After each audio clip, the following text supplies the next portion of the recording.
దక్షిణ కాశీగా పేరొందినటువంటి వేములవాడ రాజరాజేశ్వర స్వామి ఆలయం మరమ్మతులు కొనసాగుతున్నాయి. ఆ స్ట్రక్చర్ అంతా కూడా డెమాలిష్ చేశారు, ఆ కూలగొట్టడం జరిగింది. దాన్ని మళ్ళీ పునర్నిర్మిస్తున్నారు. అబ్బో, ఇక్కడ కేజీ చీరలు కొంటే అర కేజీ చీరలు ఫ్రీ అంట. మంగళ్య షాపింగ్ మాల్, కేజీల్లో సేల్, టన్నుల్లో ఆనందం.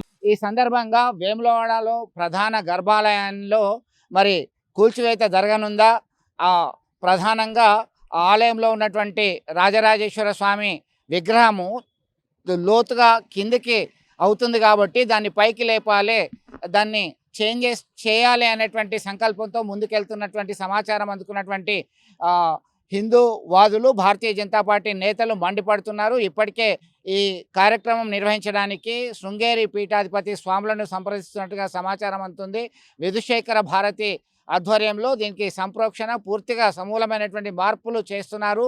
త్వరలోనే ఆలయంకి సంబంధించినటువంటి నిర్మాణము, అభివృద్ధి పనులు పూర్తి చేస్తామని చెప్పేసి ఒకవైపు వేములవాడ ఎమ్మెల్యే ప్లస్ ప్రభుత్వ విప్ ఆది శ్రీనివాస్ చెప్తున్నటువంటి పరిస్థితి. మరొక వైపు ఎట్టి పరిస్థితుల్లో గర్భగుడి మార్పులు చేయడానికి మేము అంగీకరించము, ఖచ్చితంగా అది యథాస్థితిగా ఉండాల్సిందే అని చెప్పి డిమాండ్ చేస్తున్నారు హిందూ సంఘాలకు సంబంధించిన నేతలు. విడుదల సుమంత్తో కలిసి చంద్రశేఖర్, RTV, కరీంనగర్. ఆ రోజు మనందరికీ మీ అందరు ఉన్నారు. పవర్ ప్రజెంటేషన్ చెప్పింది వేరు, లోపల జరిగే అంతంత వేరే అవుతా ఉంది. అంటే ఒక రకంగా పవర్ మాకు చేతులు ఉంది. అసలు ఎవరు జిమ్మేదారు అంటే ఆ VTD ఇన్ఛార్జ్గా కలెక్టర్ని అడిగితే కలెక్టర్ తెలియదంట. ఈవో గారిని అడిగినాం అనుకో, ఇప్పుడు మీరు అడగండి, డెవలప్మెంట్తో మాకేం సంబంధం లేదండి అని చెప్తే అసలు మరి బాధ్యులు ఇలా వాళ్ళ పార్టీ కాంగ్రెస్ పార్టీ నాయకుడు ఆయన లోక్సభ సంవిధానం దాన్ని ఆ రాజ్యాంగ పుస్తకాన్ని పట్టుకొని చూసుకుంటూ తిరుగుతున్నాడు. రాజ్యాంగం నడవాలి. అసలు నేను అడుగుతున్నా, ఒక రిలీజియస్ సెక్టర్లా మేము హిందూ ధర్మానికి మద్దతు చేస్తాం కావచ్చు, అవుట్రేడ్ చేస్తాం కావచ్చు, ఎక్స్టెన్షన్ రోడ్డు మీదకి 25 ఫీట్ల ఎక్స్టెన్షన్ చేసిన తర్వాత ప్యారలర్ రోడ్, ఆల్టర్నేట్ రోడ్ లేనిది అసలు ఒక రోడ్ క్లోజ్ చేస్తున్నాం వీళ్ళు. మీరు ఎక్కడైనా అబ్జర్వ్ చేయండి, ఓ బ్రిడ్జ్లు కట్టినా ఏది కట్టినా దాదాపు ఒక 7 to 8 months ఆ రోడ్డు బ్లాక్ అయిపోయింది. అంటే ఓల్డ్ టౌన్ ఏదైతే ఉన్నదో టోటల్ బ్లాక్, మనిషి పోరాదు, వెహికల్ రారాదు. మరి ఆ రోజు వారు మన కమిట్ అయింది ఇంకొక 35 feet ఎక్స్టెన్షన్ రోడ్ చేస్తామని. మరి మీరందరూ కూడా లోకల్నే పని చేస్తూ ఉన్నారు, లోకల్నే చూస్తూ ఉన్నారు. స్టిల్ టుడే ఈ రోజు వరకు కూడా ఆ ల్యాండ్ యాక్విజిషన్ నోటీస్ ఇవ్వాలి. నువ్వు ఇది కన్స్ట్రక్షన్ అయిన తర్వాత దాన్ని ఎక్స్టెన్షన్ అంటే, దాన్ని ఎక్కువ రోడ్ అంటే బాధ్యులు. మరి ఇదేం రాజ్యాంగం? ఏ రాజ్యాంగం ఉన్నది? అసలు సుప్రీంకోర్టు గైడ్లైన్స్, హైకోర్టు గైడ్లైన్స్ ఏం చెప్తున్నాయి? అసలు రోడ్ల మీద ఉన్న దేవాలయాలు కానీ, మసీదులు కానీ, చర్చిలు కానీ తీసేయమని చెప్తా ఉన్నాయి. అరే వీళ్ళు కొత్త తరంగా పట్టుకొచ్చేయాలి దేశంలో. రోడ్డు మీదకి దేవాలయం ఎక్స్టెన్షన్ చేసి అక్కడ ఉన్న విలేజర్స్ను సఫర్ చేసుకుంటూ టోటల్ జాతర గ్రౌండ్తో సహా ఏరియా మొత్తం బ్లాక్ అయిపోయింది. యాత్రికులు ఎవరు కనీసంగా వచ్చే రద్దీ లేదు. ఎక్కడికి వెళ్ళి వస్తే పార్కింగ్కి వెళ్ళి వచ్చినట్టయితే ఇటు రారాదు, మళ్ళీ తిరిగి రావాలి. తొవ్వదలో ఒక దిక్కం అవుతా ఉన్నారు. వాళ్ళ ధైర్యం ఏంటంటే దేవుని పేరు మీద, హిందుత్వం పేరు మీద హిందూ దేవులకు ఎట్లా డబ్బులు ఇస్తూ ఉన్నారు, భీమేశ్వరానికి షిఫ్ట్ చేసిన తర్వాత మా ఆదాయం ఏం తగ్గలేదు, ఆదాయం వస్తుంది కదా మాకు ఎంత ఉంది, ఇంకా 2 సంవత్సరాలు అనే ఫీలింగ్ ఉంది. ఇది సరైన విధానం కాదు. వాళ్ళ ఇంకొకటి ఏంటంటే 12వ నాడు మాకు తెలిసిన దాంతో వాళ్ళు మళ్ళీ శృంగేరి పీఠాధిపతి దగ్గరికి వెళ్తా ఉన్నారు. గర్భాలయంను మళ్ళీ కదిలించే ప్రయత్నం చేస్తాం. మరి మీరందరూ కూడా విట్నెస్ దయచేసి డెవలప్మెంట్కి మనం ఏమైనా అడ్డం కాదు, చెప్పింది చేయమని చెప్తా ఉన్నాం. మనం ఆ గర్భాలయం మళ్ళా దాన్ని డిస్టర్బ్ చేస్తే ఆయన ఇచ్చిన మాట ఏది వీళ్ళు చేసేది. గర్భాలయం డిస్టర్బెన్స్ ఎందుకు చేస్తున్నామంటే వాళ్ళు చెప్పే సమాధానం ఏంటి అంటే, ఈ హైట్ ఉన్నది కదా, ఆ శిఖరం ఏదైతే ఉన్నదో గర్భాలయ శిఖరం, రాయరాజేశ్వరి లింగం ఉన్న శిఖరం ఏదైతే ఉన్నదో వీళ్ళు స్లాబ్ పెంచిన తర్వాత కేవలం 2 feet కనిపిస్తుంది అక్కడ. దాన్ని 4 feet హైట్ చేస్తూ ఉంటారు. హైట్ చేస్తే ఆ శిఖరం కనిపించాలి. అరే మేమేంటున్నాం, మరి చదువుకున్న వాళ్ళే, ఇంటలెక్చువల్సే, మీరు డిజైన్ చేసుకునేటప్పుడు ఆ నాలెడ్జ్ లేదా, కామన్ సెన్స్ లేదా? ఇంతమంది ఇంజనీర్లకు, దేవాదాయ శాఖ అధికారులకు కానీ అది ఎస్టిమేట్లు ఉందా? లేదు. వచ్చినప్పుడల్లా 50 కోట్లు పెడతామో 70 కోట్లు పెడతామో అంటే ఎవరికి వస్తుంది 70 కోట్లు 50 కోట్లు? ఈ తెలంగాణ జరిగే మొత్తం అన్ని దేవాలయాలు కూడా స్టోన్ స్ట్రక్చర్ అవుతూ ఉన్నాయి. ఆ ప్రతి స్ట్రక్చర్ కూడా స్టోన్తో చేస్తూ ఉన్నారు, రాతితో జరుగుతూ ఉన్నది. ఇది ఒక్కటే సిమెంట్తో జరుగుతూ ఉంది. మరి ఆయన చెప్పింది ఏంటంటే చెరువు పక్కకున్నది నీళ్ళు వస్తాయంటే ఇవాళ ఉన్న టెక్నాలజీతోని సముద్ర గర్భంలోనే బంగ్లాలు కడతా ఉన్నారు, బ్రిడ్జిలు వేస్తూ ఉన్నారు, అండర్ గ్రౌండ్ రాకులు ఇస్తూ ఉన్నారు. ఇవన్నీ కంటితో చర్య. ఇలా మాకు అనిపించేది ఏంటంటే వ్యక్తిగత ప్రతిష్ట కోసమే చరిత్రను నాశనం చేస్తూ ఉన్నారు. పాత వేములవాడ రూపురేఖలు లేకుండా ఇస్తూ ఉన్నారు. ఆ రూపురేఖలు కంప్లీట్గా మార్చేసే ప్రయత్నం చేస్తూ ఉన్నారు. నేను అడుగుతా ఉన్నాను, ఇప్పుడు ఈ శివుని విగ్రహం కూడా రండి, ఆగమశాస్త్రం ఏ ఆగమశాస్త్రం ఇవాళ ఇక ఉన్న హిందువులం కనీసంగా సౌత్ ఫేస్లో దేవుని విగ్రహం పెట్టుకుంటాం, ఇళ్ళలో ఒకసారి ఆలోచన చెప్పండి మీరు. తూర్పుకు పెడతాం లేకుంటే ఉత్తరంకు పెడతాం, అది ఏ దిశగా పెట్టియాల విగ్రహాన్ని? నేను స్థానాచారాన్ని అడిగే వాళ్ళ మాకు సంబంధం లేని చెప్తా ఉన్నారు. అసలు బాధ్యులు ఎవరు?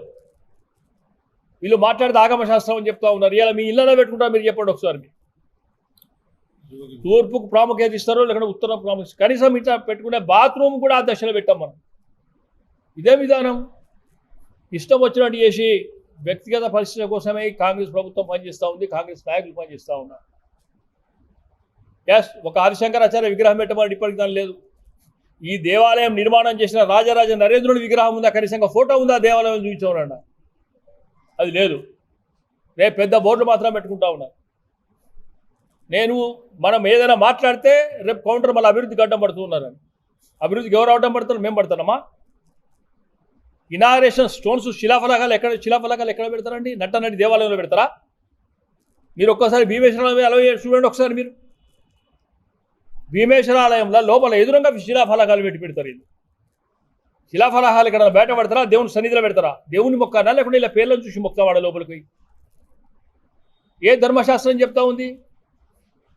ఇలా కేవలం పబ్లిక్ డైవర్షన్స్ కోసమే, ప్రజలను మభ్యపెట్టడానికి కోసమే ఆ బండు మీద ఇనాగ్రేషన్ చేసారు.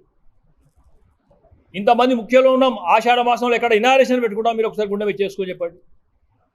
ఆషాఢ మాసంలో ఇనాగ్రేషన్ చేస్తారు, తెల్లారి మైకు పట్టుకుంటే ఆగమ శాస్త్రం గురించి చెప్తూ ఉంటారు. ఏ శాస్త్రం చెప్తా ఉంది? ధైర్యం ఉంటే చర్చకు రమ్మని నేను ఛాలెంజ్ చేస్తూ ఉన్నాను, మాట్లాడతాం.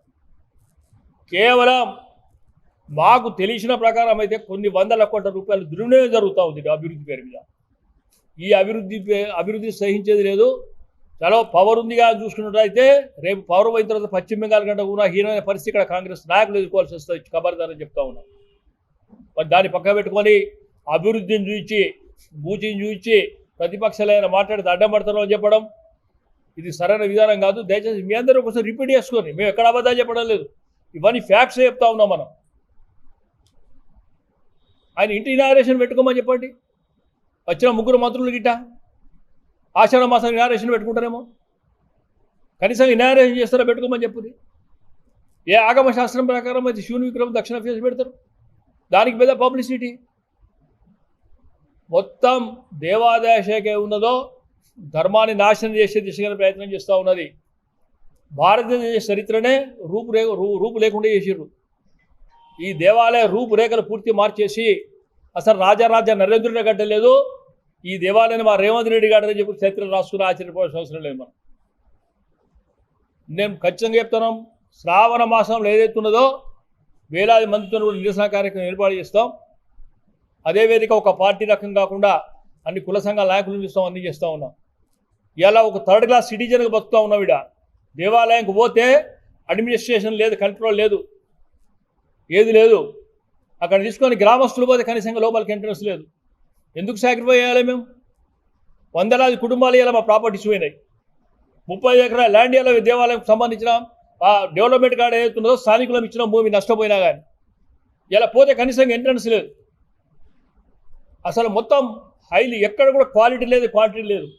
నేను ఇప్పుడు కూడా చెప్తున్నా, మిమ్మల్ని దూరమనండి. లోపల పూజలు రాయ ఆలయంలో ఏ సక్రమంగా పూజలు అవుతున్నా చూసినోడు దిక్కు లేదు. మీరు పోరు, మేము పోం. నేను ఛాలెంజ్ చెప్తా ఉన్నాను, అమ్మవారికి వేసే అలంకారానికి వేసే నగలు కూడా అమ్మవారికి రాయరేశ్వర అమ్మవారికి సరిగ్గా వేస్తలేరు భయంతో. రాత్రి కావలేవారు ఉంటున్నారు. అనడు చెప్పింది ఏంది? ఆ భగవంతుని జరిగే సన్నిధిలో పూజలు ఏవైతున్నాయో నిత్యంగా జరిగే పూజలు ఖచ్చితంగా మేము చేస్తామని చెప్తా ఉన్నారు. ఇప్పుడు లోపల మీరు అందరూ భీమేశ్వరాలయం పోయినరు, కనీసంగా 1 year దర్శనం ఉంటాయని తెలుసు. పలిగిపోయిన అద్దం ఇంట్లోనే ఉంచుకుంటామా? దేవుని ఫోటోని ఉంచుకుంటామా? మీరు చెప్పుకుని ఒకసారి. మీరు నంది విగ్రహం చూడండి ఒకసారి, మీరు పోయాడ అవి పలగొట్టున్నాయి, దానికి పూజ చేస్తూ ఉన్నారు పూజారులు వీళ్ళు వచ్చిన వీఐపీలతో కానీ భక్తులతో. ఇదేం ఆగమ శాస్త్రం? ఎక్కడ నియమాలు చెప్తున్నాయి? ఖండితమైన విగ్రహాలకు పూజ చేయమని ఏ ధర్మశాస్త్రం చెప్తా ఉంది? వీటన్నిటి కూడా సరైన మూల్యం కాంగ్రెస్ పార్టీ చెల్లిస్తుంది, నాయకులు చెల్లిస్తారు. ఇప్పుడు ఏదైతే ఉన్నదో గర్భాలయాన్ని ఎక్కడ ముట్టుకున్నా ఊరుకునే ప్రసక్తే లేదు. ఆ రోజు ఏం మాట్లాడినో దానికే కమిటీ కావాలి. అసలు ఇప్పటివరకు 50% పని అయిందని చెప్తా ఉన్నారు. ఎక్కడ 50% ఏం చూపించమండి? ఓ షాపింగ్ కాంప్లెక్స్లో నిర్మాణాలు జరుగుతున్నది తప్పితే అది దేవాలయం రూపురేఖలు లేకుండా అయిపోతూ ఉన్నాయి. అసలు తీసిన విగ్రహాలు ఎక్కడ ప్రతిష్ట ఎక్కడ పెట్టిరో కూడా ఎవరో తెలియదు, వాడిని ఏం చేసిరో కూడా తెలియదు. మరి ఈ విధానం సరైనది కాదు. వీటన్నిటిలో కూడా శ్రావణ మాసంలో పెద్ద ఎత్తున కూడా ఉద్యమం చేస్తాం, నిరసన కార్యక్రమాలు చేపడుతాను. ఆ గర్భాలయాన్ని ఏ మాత్రం ముట్టుకున్నా కానీ సహించే ప్రసక్తి కూడా మరొకసారి మీ అందరి ద్వారా కూడా ప్రజల్ని కూడా మోటివేషన్ చేయడానికి కూడా దాదాపు మా టీమ్స్ తయారు చేస్తూ ఉన్నాం. గ్రామంలో ప్రతి ఓటర్ను మోటివేట్ చేసే ప్రయత్నం చేస్తూ ఉన్నాం. ఇది వ్యక్తిగతంగా మాకు వచ్చే నష్టం లేదు. ఇలా భారతీయ జనతా పార్టీ వెళ్ళిన కూడా దేవాలయాలు, కాంగ్రెస్ పార్టీ లేనినాడు కూడా దేవాలయాలు. ఈ దేవాలయం ఇవాళ మేము వచ్చి కట్టలేదు, వాళ్ళు వచ్చి కట్టలేదు. ఎక్కడో పూర్వీకులు కట్టిండ్రు, రాజులు కట్టిండ్రు. దాన్ని చూసి డబ్బుల కోసమే దేవాదాయక పనిచేస్తూ ఉన్నారు. ఆదాయ వనరుల కోసమే దేవాదాయక పనిచేస్తున్నారు. భక్తుల మనోభావాల కోసం పనిచేస్తలేదు, ఆగమ శాస్త్రం కోసం పనిచేస్తలేదు, దేనికోసం పనిచేస్తలేదు. కనుక వీటన్నిటి కూడా ఆ జరిగే ఏదైతే ఉన్నదో శ్వేతపత్రం విడుదల చేయాలి. ఆ గర్భాలయాన్ని ఏమాత్రం ఉంటే సహించలేదు కూడా మనం చేస్తూ ఉన్నాం.